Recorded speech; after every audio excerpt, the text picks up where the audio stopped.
Hello दोस्तों, welcome to Tryst with Law. We all made a tryst with law sometime in our lives and that's why we are here. दोस्तों, professional misconduct की series में आज एक नया case करते हैं, Salil Datta versus TMNC private limited. दोस्तों 1993 सुप्रीम कोर्ट का केस है and this case has little to do with professional misconduct, बस इसमें एक दो चीज़ें क्लियर हो सकती हैं। तो दोस्तों इसमें हुआ ये था कि ये जो प्लेंटिव अपैलेंट है ये एक ओनर था बिल्डिंग का और जो कंपनी है जो रिस्पोंडेंट वो टेनेंट थी और ओनर ने सूट ऑफ रिजेक्शन फाइल किया था। तो इस केस में जो टेनेंट ने कुछ एप्लीकेशन फाइल की थी, जो एप्लीकेशन कोर्ट ने कहा कि वो toward the end of the suit वो साथ में ही डिस्पोज ऑफ करेगी। नाउ द इसमें जैसा कंटेंशन जैसा बताता है अपने डिफेंडेंट इस केस में कि उसके लॉयर ने उससे कहा कि now don't appear for hearing, don't come for hearing, और इस बीच में उसका लॉयर भी नहीं आया। तो finally x party order pass होगी, एक्स पार्टी डिग्री पास होगी। अब इसकी अपील वो कलकत्ता हाई कोर्ट में ले गया, इसको एक्स पार्टी डिग्री के ऑर्डर 9 रूल 13 में अपना एप्लीकेशन फाइल करके to set aside ex parte degree.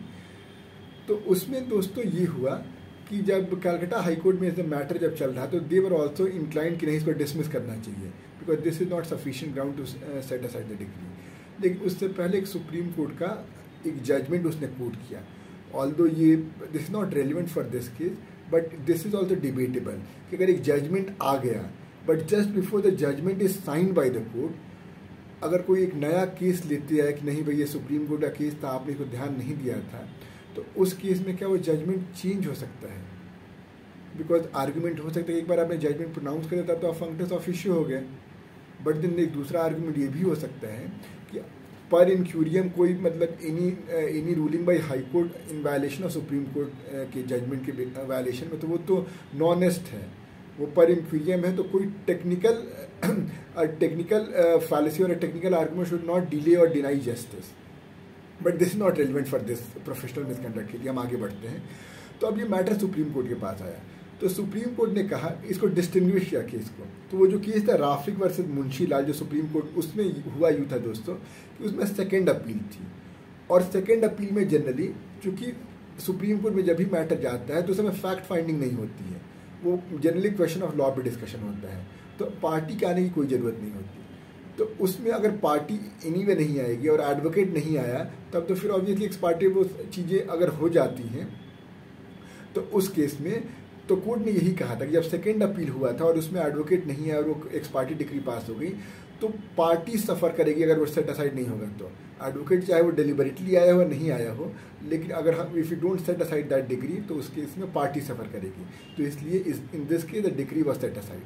अब कोर्ट ये कहता है कि this case is different, this case can be distinguished. उस केस में तो जो हाईकोर्ट ऑफ इलाहाबाद में जब गई थी तो सेकेंड अपील चल रहा था, बट यहाँ पे जो सूट चल रहा है और this is dispose for final hearing. उस केस में एक विलेजर था क्लाइंट, जब यहाँ पे जो प्राइवेट लिमिटेड कंपनी है जो भी ऑथराइज रिप्रेजेंटेटिव होगा विल बी वेरी एजुकेटेड।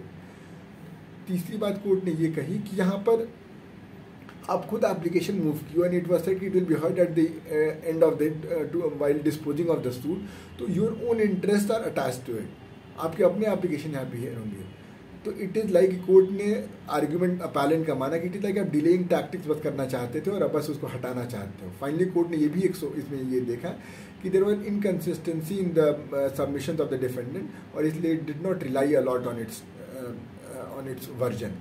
तो दोस्तों the long and short of this discussion is this, अगर कोई एडवोकेट सपोज अपीयर नहीं होता है, जनरली एडवोकेट क्लाइंट रिलाई करता है, तो अगर एडवोकेट अपीयर नहीं होता है और उसकी वजह से कोई एक्स पार्टी डिग्री उसके अगेंस्ट आ जाती है, तो इन मतलब अपील्स जहाँ पे मतलब क्लाइंट के आने की ज़रूरत कम रहती है तो वहाँ पे वो सेट असाइड हो जाएगा।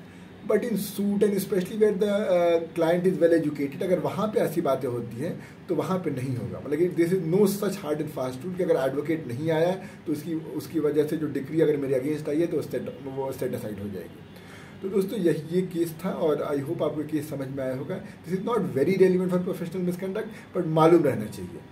तो कोई क्वेश्चन कोई दिक्कत आप जरूर बताइएगा। मिलते हैं एक नए वीडियो में एक नए केस के साथ। Till then let's continue with tryst with law. Bye bye.